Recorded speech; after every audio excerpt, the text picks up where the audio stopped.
Hey folks, Michael Dabrowski here for you with another simple script. It's called SimpleDeployer, and yes, I am looking for a better name, so if you've got a suggestion, let me know in the comments below.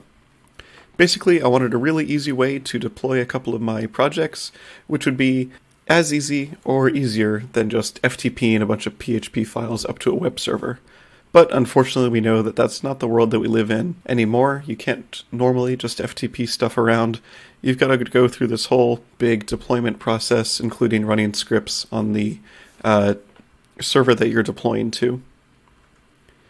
So what I'd have is a really simple YAML file, which is our definition of the different software that we want to deploy. It allows us to ignore files, so these will never be overwritten. You specify where you want the files to go, the repository to clone, the source directory from within this repository where it should start copying files, and then after it has copied files, what commands, if any, should it run. Additionally, we've also got a function for no overwrite. So ignore will simply never copy those files, but no overwrite will copy them once, but if they already exist, it won't overwrite them. So this is really good for config files.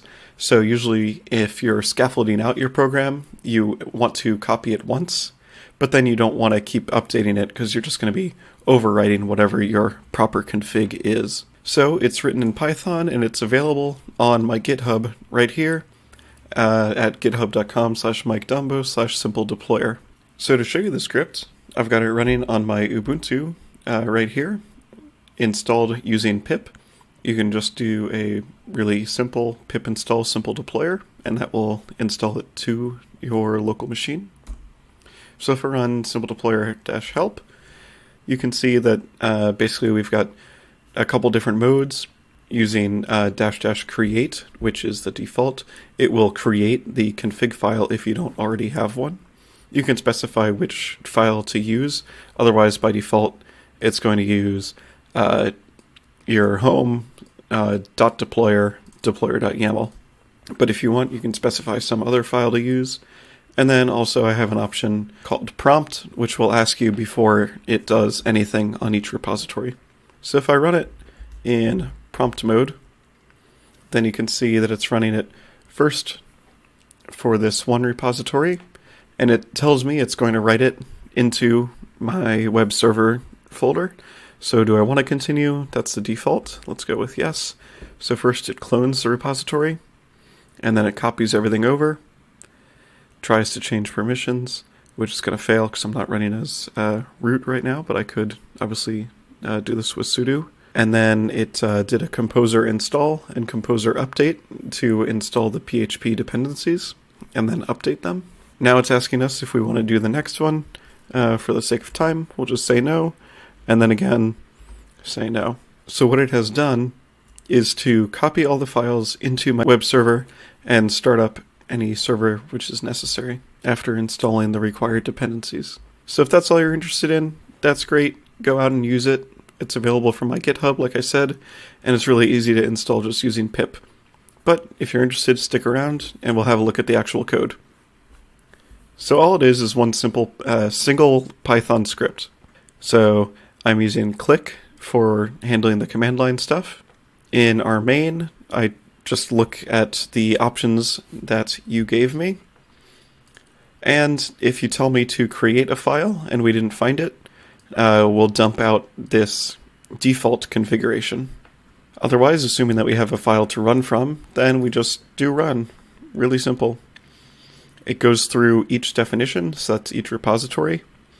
It goes ahead and clones that repository based on the branch that you give it. So yes, you can specify a branch other than master, but by default it's going to go with whatever the head is located at in your origin. So it will download a specific branch if you tell it to, and then it downloads that into a temporary directory. So that's based on your operating system where it will download, but after it's done, it will clean up everything. It will go through and delete those temporary files. But then it just goes through and will copy.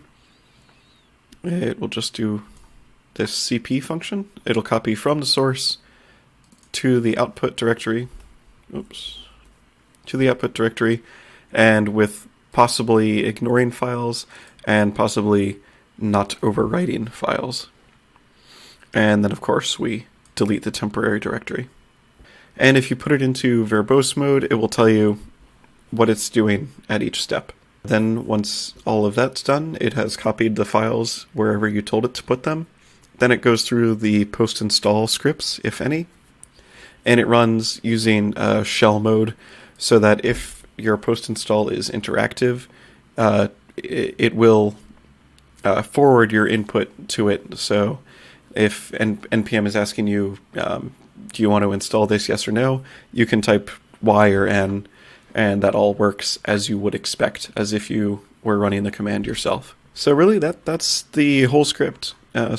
Just dead simple. Just look at a config file for each of the repositories in it. We clone it locally, and it is using a shallow clone, this depth equals 1. So it's not downloading any of the history, it's just downloading the current state. And it'll use a branch if you tell it to use a branch. Otherwise, it just goes from head. And it puts all the files where you tell it to. So it's really that simple. So if you're interested, check it out on my GitHub or on my personal website. Yes, it is all open source. You totally feel free to fork it and use it as you like. It is BST 3 clause licensed. Thanks for listening. Have an amazing day.